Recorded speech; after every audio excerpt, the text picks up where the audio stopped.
الحمد لله رب العالمين والعاقبة للمتقين والصلاة والسلام على سيد الأنبياء والمرسلين سيدنا ومولانا محمد وعلى آله وأصحابه أجمعين ومن تبعهم بإحسان إلى يوم الدين. أما بعد، فأعوذ بالله من الشيطان الرجيم. بسم الله الرحمن الرحيم.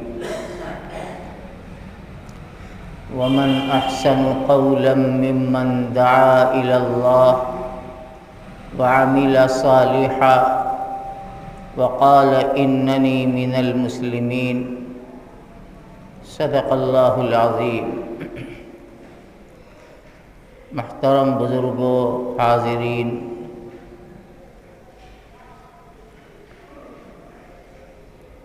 اسلام یہ سراپا دعوت ہے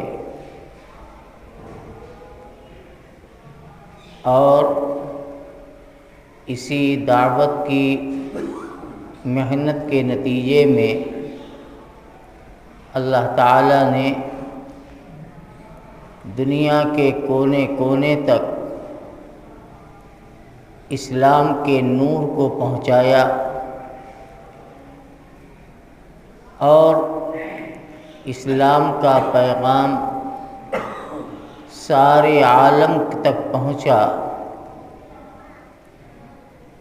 اللہ تعالیٰ نے رسول اکرم صلی اللہ تعالیٰ علیہ وسلم کو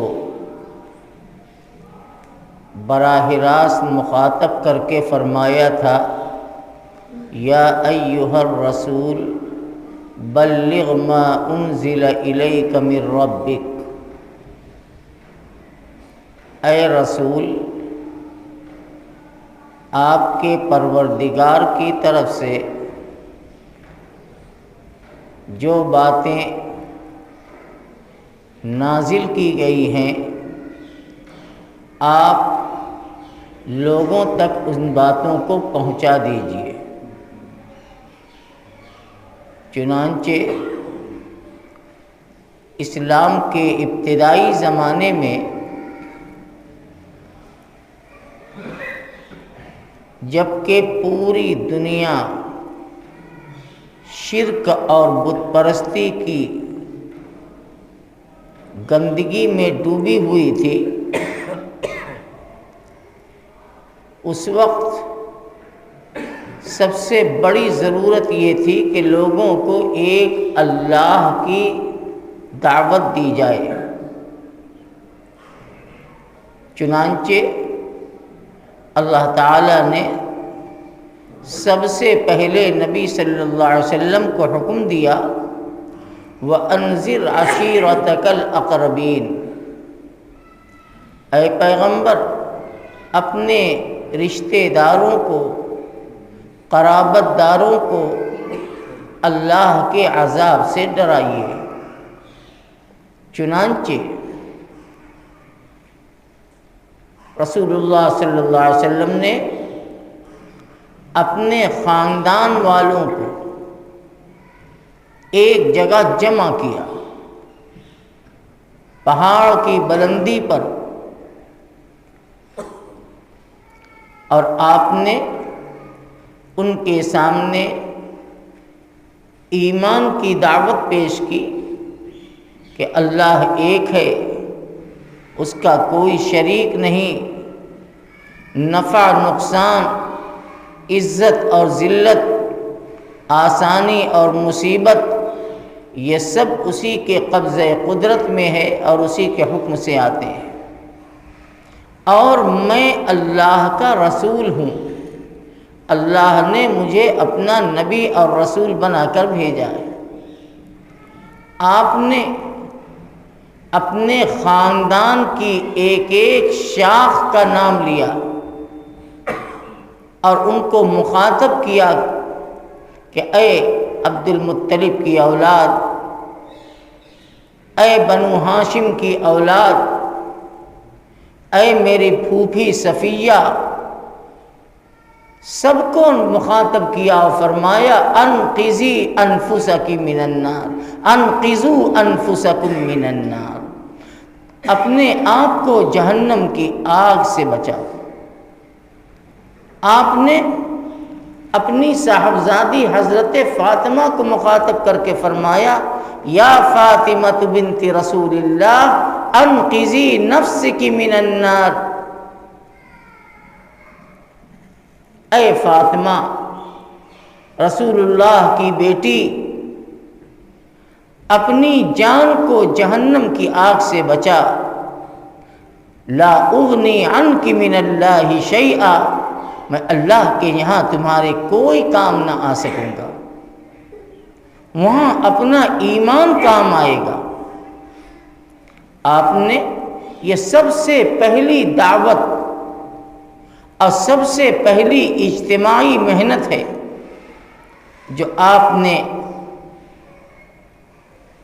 ایک پہاڑی پر جمع کر کے صحابہ کو، اپنے خاندان والوں کو ایمان کی دعوت پیش کی۔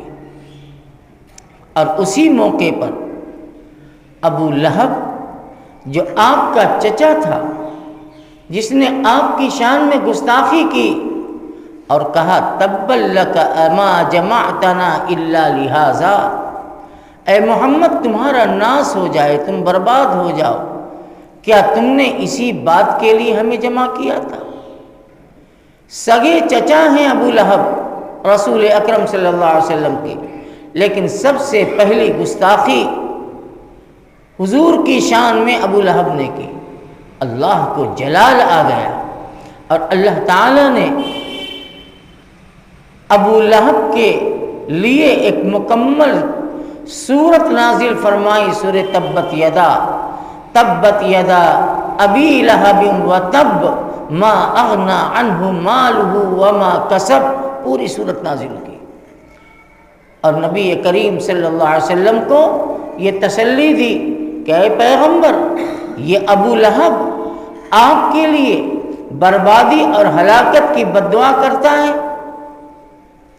میں کہتا ہوں کہ ابو لہب ہلاک ہوگا، اس کا مال، اس کی دولت اسے کوئی کام نہ آئے گی، یہ برباد ہوگا۔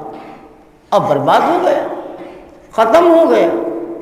یہ سب سے پہلی ایمان کی دعوت تھی۔ اس کے بعد جب ایک ایک کر کے لوگ ایمان میں داخل ہوئے تو اب اللہ تعالیٰ کا دوسرا حکم نازل ہو گیا، اللہ کا دوسرا حکم آیا اور اب اس میں دعوت کی محنت کو اور عمومی انداز میں کرنے کا حکم دیا گیا۔ آپ نے فرمایا لِتُنذِرَ أُمَّ الْقُرَى وَمَنْ حَوْلَهَا، اے پیغمبر اب آپ اپنی محنت کا دائرہ وسیع کیجئے۔ ام القریٰ یہ مکۃ المکرمہ کو کہا جاتا ہے۔ آپ نے فرمایا، اللہ نے فرمایا اپنی محنت کا میدان پورے مکہ کو بنائیے۔ لِتُنذِرَ أُمَّ الْقُرَى وَمَنْ حَوْلَهَا، اور مکے کے ارد گرد آس پاس کے جو قبیلے ہیں، جو بستیاں ہیں، وہاں ایمان کی محنت اور وحدت توحید کی اور رسالت کی دعوت ان تک پہنچائیے۔ رسول اکرم صلی اللہ علیہ وسلم نے اب محنت کے دائرے کو وسیع کر دیا۔ اب پورے مکے میں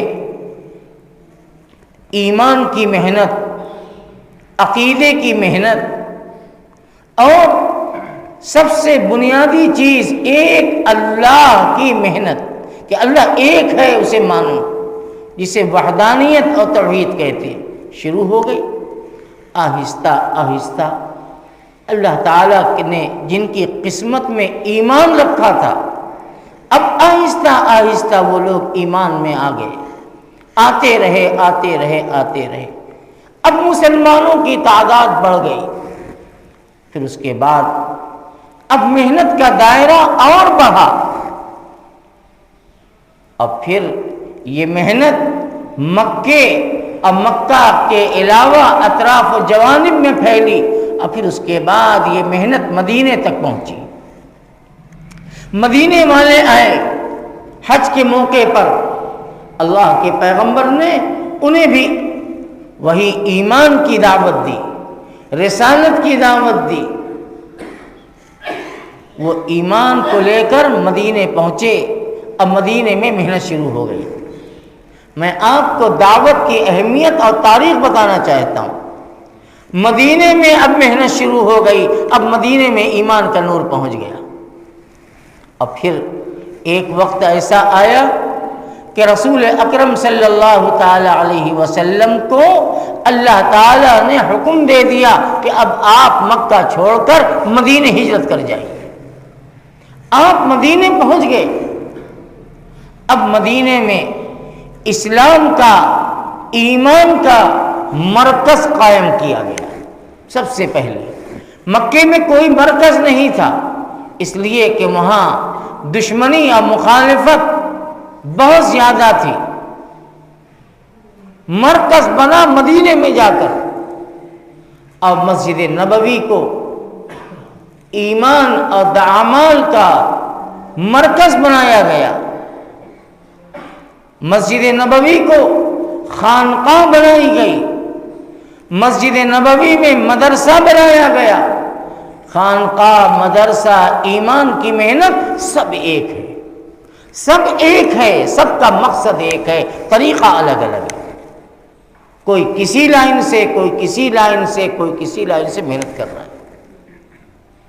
مسجد نبوی سب کا مرکز، وہی نبی کا پہلا مدرسہ بھی، وہی اللہ کے پیغمبر کی خانقاہ بھی، وہی فوجی چھاؤنی بھی، وہی دعوت کا مرکز بھی، وہی تعلیم و تعلم کا مرکز بھی، سب وہیں سے ہو رہا ہے. اب اللہ تعالیٰ نے آیت نازل فرما دی دعوت عام کے لیے، اور اللہ تعالیٰ نے آیت نازل فرمائی کہ اے پیغمبر کہیے یا ایھا الناس انی رسول اللہ الیکم جمیعا، اے لوگو میں تم سب کی طرف اللہ کا نبی بنا کر بھیجا گیا، پوری انسانیت کے لیے اور قیامت تک آنے والے ہر فرد کے لیے میں اللہ کا آخری پیغمبر بن کر آیا ہوں. آپ کی دعوت ایک عالمی دعوت ہے. آپ کی محنت کا میدان اب عالمی محنت کا میدان بن گیا. اور رسول اللہ صلی اللہ علیہ وسلم نے جو اپنی مبارک زندگی کے آخری سال میں جو حج فرمایا، جسے حجۃ الوداع کہا جاتا ہے، سن 10 ہجری میں، اور عرفات کے میدان میں یہ 23 سال کی محنت کا نتیجہ یہ تھا کہ 1.25 لاکھ ایمان والے نبی کے ساتھ عرفات کے میدان میں حج کے لیے موجود ہیں. 23 سال پہلے کوئی نہیں تھا مومن. آج 23 سال کی قربانی کے نتیجے میں اللہ تعالیٰ نے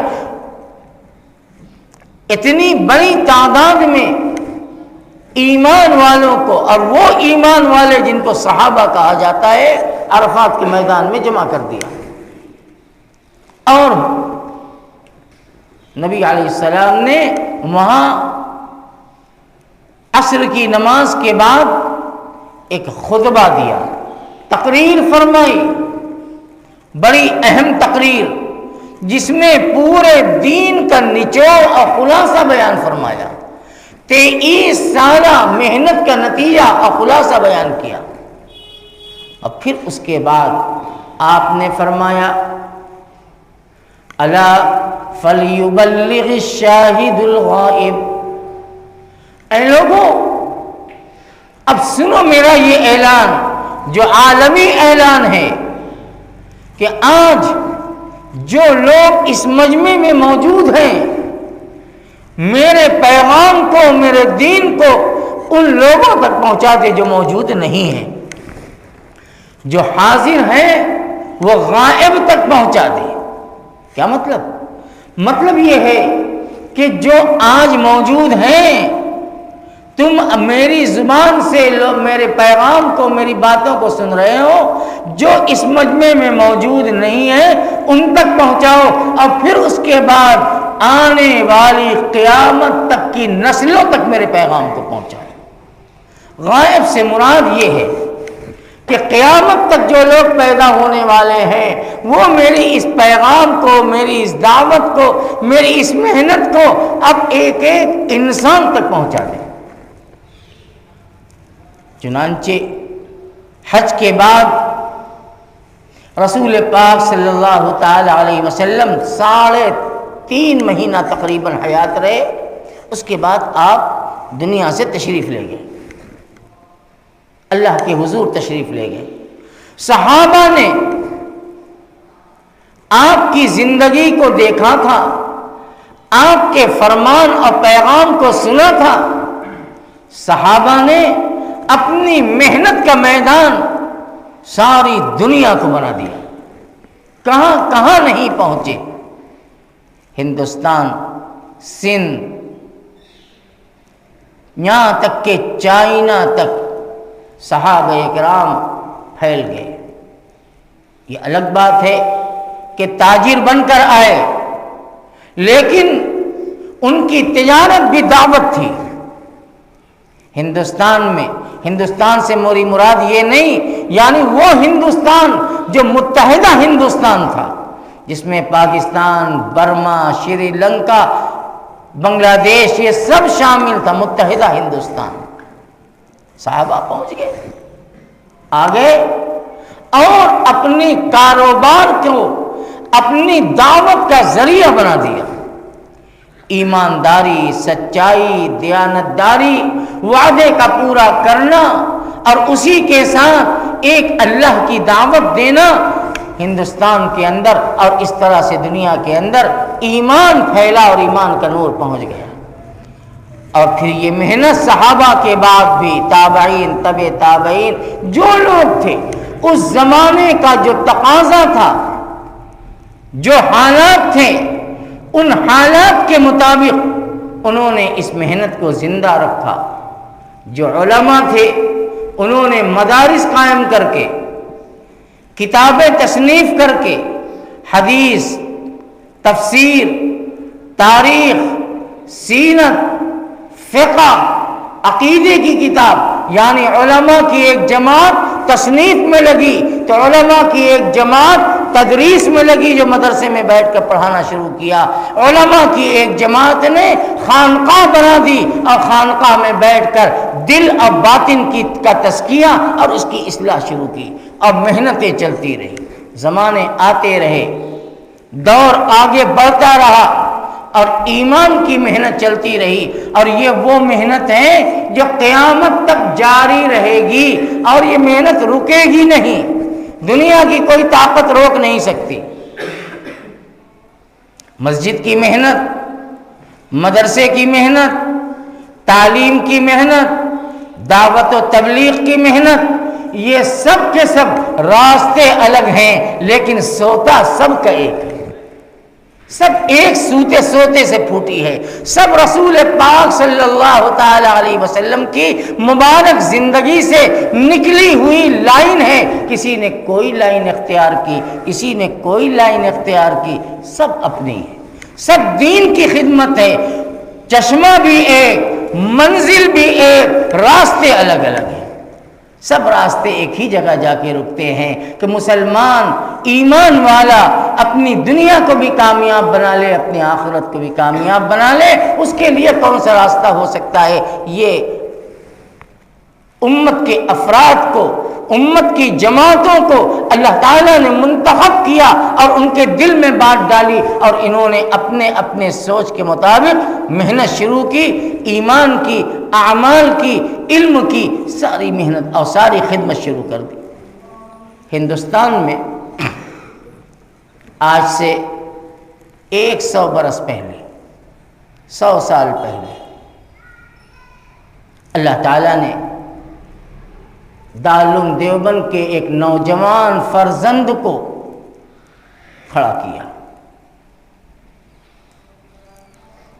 جو دارالعلوم دیوبند کے پڑھے ہوئے، جن کا نام آپ سب جانتے ہیں، کوئی ڈھکی چھپی بات نہیں۔ حضرت مولانا الیاس صاحب رحمۃ اللہ علیہ، اللہ نے ان کے دل میں یہ بات ڈالی۔ مولانا الیاس صاحب رحمۃ اللہ علیہ شاگرد ہیں حضرت شیخ الہند رحمۃ اللہ علیہ کے۔ شیخ الہند حضرت مولانا محمود حسن دیوبندی قدس سرہ، جو ہم سب کے مرجع ہیں، سب کے بڑے ہیں، ان کے شاگرد ہیں مولانا الیاس صاحب رحمۃ اللہ علیہ۔ انہی کے شاگرد ہیں علامہ شبیر احمد عثمانی رحمۃ اللہ علیہ۔ انہی کے میں بتانا چاہتا ہوں، میری بات بہت غور سے سنو۔ مولانا الیاس صاحب شاگرد ہیں شیخ الہند کے، علامہ شبیر احمد عثمانی شاگرد ہیں شیخ الہند کے، شیخ الاسلام حضرت مولانا حسین احمد مدنی شاگرد ہیں شیخ الہند کے، علامہ انور شاہ کشمیری شاگرد ہیں شیخ الہند کے، مفتی کفایت اللہ صاحب دہلوی شاگرد ہیں شیخ الہند کے، مولانا عبید اللہ سندھی شاگرد ہیں شیخ الہند کے۔ اللہ نے حضرت شیخ الہند کو عجیب و غریب ملکہ عطا فرمایا۔ ان کا ایک ایک شاگرد اپنی جگہ آفتاب و مہتاب تھا۔ حضرت شیخ الہند رحمۃ اللہ علیہ فرمایا کرتے تھے کہ انور شاہ تو میرا علم ہے، شبیر احمد عثمانی میری زبان ہے، کفایت اللہ میرا قلم ہے، حسین احمد میرا دل ہے۔ یہ سب آنکھ کے تارے اور دل کے دلارے ہیں حضرت شیخ الہند رحمۃ اللہ علیہ کے۔ یہ کوئی الگ نہیں، میں نے کہا تھا سوتا ایک جگہ سے پھوٹا ہے، مرکز ایک ہے، اور وہ مرکزی شخصیت ہے حضرت شیخ الہند رحمۃ اللہ علیہ کی۔ ان کے تلامذہ نے وہ کام کیا ہے ساری دنیا کے اندر کہ اس کو مثال میں 500-600 سال کی تاریخ میں اس کی مثال نہیں پیش کی جا سکتی۔ اللہ نے شیخ الہند کے شاگردوں کو الگ الگ میدان دیا۔ انور شاہ کشمیری کو مسند حدیث پہ بٹھا کر محدثین کو پیدا کرنے کا مشغلہ دیا، حضرت مدنی کو مسند حدیث پر بیٹھایا بھی اور محدثین پیدا کرائے، اور حضرت مدنی کو مجاہد بنا دیا، ہندوستان کے اندر مجاہد اعظم کہلاتے ہیں۔ مفتی کفایت اللہ کو اللہ تعالیٰ نے تصنیف و تالیف اور فتاوی کی ذمہ داری دی، اور اسی کے ساتھ مجاہد بنا کر کے خدمت خلق کا جذبہ ان کے اندر اللہ نے پیدا کیا۔ حضرت نے علمی عملی آج بھی کفایت المفتی حضرت مفتی کفایت اللہ صاحب رحمۃ اللہ علیہ کے فتاوی ہے، اور آج پورا ہندوستان فتویٰ دیتے وقت حضرت مفتی کفایت اللہ صاحب کی کفایت المفتی کو سامنے رکھ کر کے اسی کی روشنی میں فتویٰ دیتا ہے۔ نہیں جانتے لوگ۔ مولانا عبید اللہ سندھی کی نظر پر شیخ الہند کی نظر پڑ گئی، عبید اللہ سندھی بن گئے، ورنہ انہیں کون جانتا تھا۔ حضرت شیخ الہند نے کہا عبید اللہ تم سندھ اور کابل کے علاقے میں جاؤ، وہاں خدمت کرو۔ یہ سن 1915 اور 20 کے درمیان کی بات میں آپ کو بتا رہا ہوں۔ اور کیا کارنامہ انجام دیا ہے مولانا عبید اللہ سندھی نے، جو آب زر سے لکھنے کے قابل ہے، وہ تاریخ کی کتابوں کے اندر بھرا پڑا ہے۔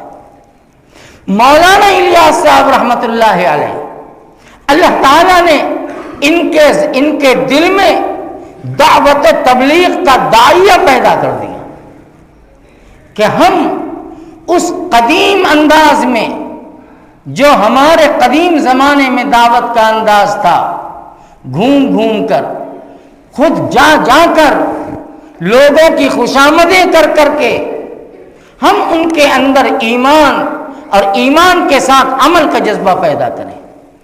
شیخ مولانا الیاس صاحب رحمۃ اللہ علیہ کے دل میں اللہ نے یہ داعیہ پیدا کیا۔ تو ایسا نہیں ہوا کہ مولانا الیاس صاحب نکل گئے، دل میں اللہ کی طرف سے الہام ہوا، لیکن نکلے نہیں کہ نکل جاتے۔ سب سے پہلے حضرت شیخ الہند کی خدمت میں حاضر ہوئے، اپنے شیخ اپنے استاذ کی خدمت میں، کہ حضرت میرے دل میں یہ بات آ رہی ہے، من جانب اللہ ڈالی جا رہی ہے، آپ کا کیا حکم ہے؟ آپ ہمیں حکم دیجئے۔ شیخ الہند نے سر پہ ہاتھ رکھا اور کہا الیاس جاؤ اپنی محنت کا میدان، ملک کو بناؤ، محنت کرو۔ شیخ الاسلام حضرت مدنی کے پاس گئے، فرمایا کہ حضرت میرے دل میں یہ بات آ رہی ہے اور میں یہ چاہتا ہوں آپ فرمائیں، آپ کی رہنمائی کی ضرورت ہے۔ حضرت مدنی نے فرمایا کہ مولوی الیاس جاؤ، جا کر محنت کرو، اللہ تمہاری غیب مدد کرے گا، تمہیں کامیاب کرے گا۔ اسی طرح سے حضرت مولانا الیاس علیہ الرحمہ کے جو اساتذہ، جو بڑے اکابر موجود تھے، سب سے مشورہ کیا اور مشورہ کرنے کے بعد اللہ کے نام پر نکل پڑے اور محنت کا میدان بنایا۔ سب سے پہلے اس علاقے کو جو دین اور ایمان اعمال کے اعتبار سے سب سے پچھڑا علاقہ تھا، میوات کا علاقہ۔ میں نے دیکھا ہے وہ علاقے، میرے دیکھے ہوئے ہیں۔ نوح اور اس کے آس پاس کا علاقہ جو میوات کا علاقہ کہلاتا ہے، میں نے دیکھا ہے، وہ آج بھی پہاڑی علاقہ ہے۔ اس زمانے میں بڑی محنت کی حضرت نے، اب محنت کرنے کے بعد میوات کی سب سے پہلی جماعت تیار ہوئی۔ یہ سب دستاویز ہے، میری بات سنو۔ سب سے پہلے میوات سے کچھ لوگوں کی ایک جماعت تیار کی۔ بڑوں کا بڑی سوچ ہوتی ہے، ان کے اندر بڑا احترام ہوتا ہے۔ اب ہم لوگوں کے اندر سے احترام نکل گیا۔ جب پہلی جماعت تیار ہوئی میوات کی اللہ کے راستے میں جانے کے لیے، تو ان سبوں کو، ان سارے ساتھیوں کو مولانا الیاس صاحب قدس سرہ العزیز نے دہلی کی شاہجہانی مسجد میں جوڑ دیا۔ بلایا کہ جس کو تم دہلی کی جامع مسجد کہتے ہو، اس کو تاریخ کی کتابوں میں شاہجہانی مسجد کہا جاتا ہے، وہاں بلایا۔ ادھر جماعت کے ساتھیوں کو جماعت کے لیے وہاں بلایا، ادھر حضرت مدنی رحمت اللہ علیہ کو خط لکھا، اس لیے کہ وہ زمانہ موبائل کا اور یہ فون کا نہیں تھا۔ تحریر بھیجی کہ حضرت بڑی محنت کے بعد اللہ کے راستے میں جانے کے لیے ایک جماعت کے کچھ ساتھی تیار ہوئے ہیں، میری خواہش یہ ہے کہ میں نے ان کو شاہجہانی مسجد میں اکٹھا کیا ہے، آپ تشریف لائیں اور ان کو نصیحت کر کے اپنی دعاؤں سے انہیں رخصت کریں۔ مولانا الیاس صاحب رحمۃ اللہ علیہ نے حضرت مدنی سے یہ فرمایا۔ حضرت شیخ الہند کی وفات ہو چکی تھی، یہ اس کے بعد کا واقعہ ہے۔ حضرت شیخ الاسلام مولانا مدنی نے فرمایا کہ مولوی الیاس کا خط آیا ہے، میں جاؤں گا اور جا کر کے اس جماعت کو رخصت کروں گا۔ جو دن، جو تاریخ طے تھی، حضرت مولانا الیاس صاحب رحمۃ اللہ علیہ جماعت کے ساتھیوں کو لے کر جامع مسجد شاہجہانی مسجد میں پہنچ گئے۔ حضرت مدنی بھی تشریف لے آئے، اور حضرت اس زمانے میں لال قلعہ پر انگریز کا جھنڈا لہرا رہا تھا، اس لیے کہ دور وہی تھا۔ لال قلعہ پہ ان کی حکومت، پورے ملک پر ان کی حکومت تھی۔ جیسے آج لال قلعہ پہ ترنگا لہراتا ہے، اس زمانے میں انگریز کا جھنڈا، انگلینڈ ملکہ برطانیہ کا جھنڈا لہرا رہا تھا۔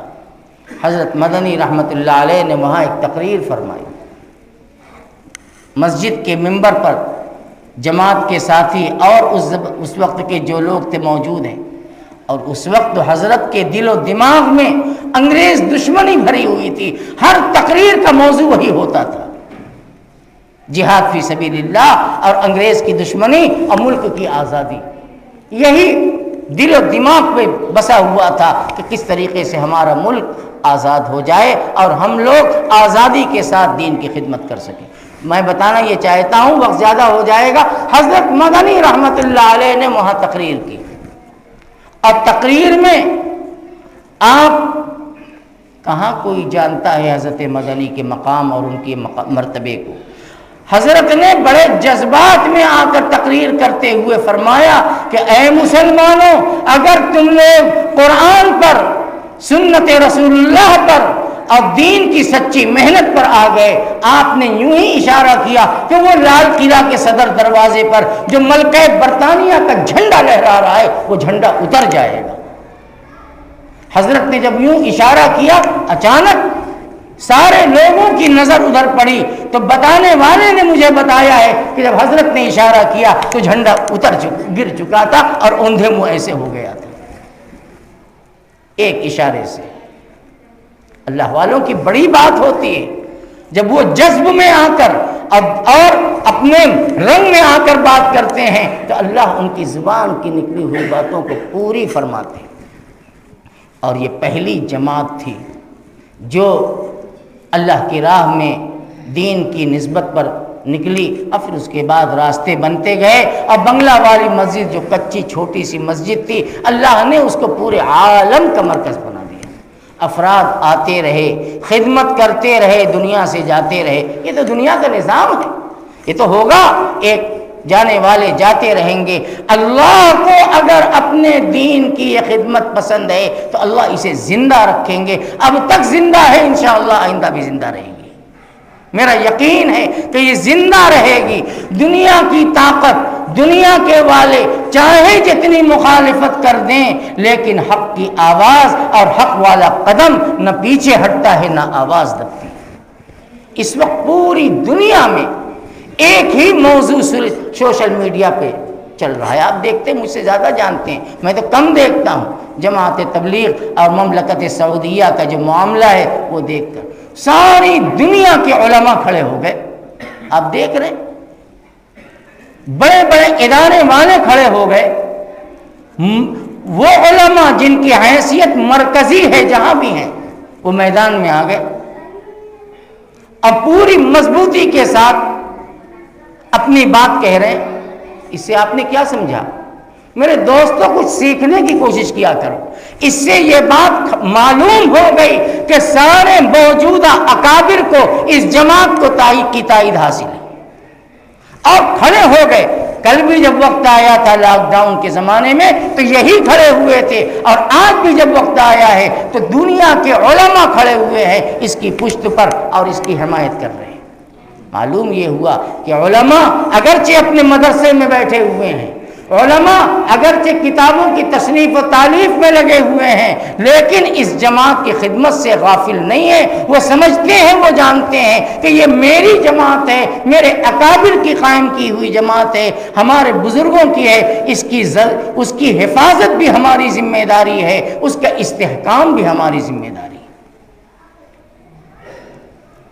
میرے بھائیو، حالات کیا ہو رہے ہیں وہ کہنے کی بات نہیں۔ دشمنوں نے اب ان علاقوں کو اپنی طاقت کا مرکز بنایا، اور ایسے نام نہاد مسلمانوں کو جو چاہتے ہیں جیسے چاہتے ہیں کراتے ہیں، اور آج ہم کٹپتلی بنے ہوئے ان کے اشارے پہ ناچ رہے ہیں۔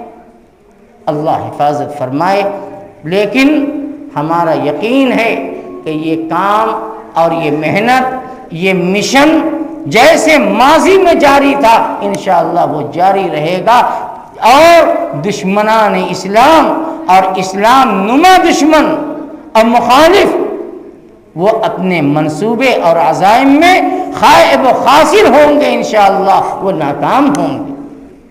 ہم جماعت میں نہیں جاتے، ہمارا وقت نہیں لگتا، لیکن یہ مطلب نہیں ہے کہ ہمیں یہ کام عزیز نہیں ہے۔ ہمیں دل و جان سے یہ کام عزیز ہے۔ میرے بزرگوں کا قائم کیا ہوا اور اس کی بنیاد میرے اکابر نے رکھی ہے، اور دارالعلوم دیوبند سے اس کی شاخ پھوٹی ہے، اور یہی وہ سلسلہ ہے جو سلسلۃ الذہب ہے، جو حضرت شیخ الہند اور حضرت شیخ الہند سے آگے بڑھ کر کے حضرت نانوتوی اور حضرت گنگوہی اور اس سے آگے بڑھ کر کے حضرت شاہ ولی اللہ تک پہنچتا ہے۔ یہ روحانی سلسلہ ہے جو پہنچتا ہے۔ اللہ تعالی ہم سب کے دلوں میں اس کام کی قدر و قیمت، عظمت، محبت بڑھا دے، اور اللہ جتنی توفیق دے ہم اپنا حصہ اس میں لے لیں۔ اور ہم دعا کرتے ہیں کہ پروردگار عالم ہر شرور و فتن سے اس کام کے کرنے والوں کی اور تمام اسلامی تحریکات کی حفاظت فرمائے، چاہے وہ کسی لائن سے ہو رہی ہوں۔ وآخر دعوانا ان الحمد للہ رب العالمین۔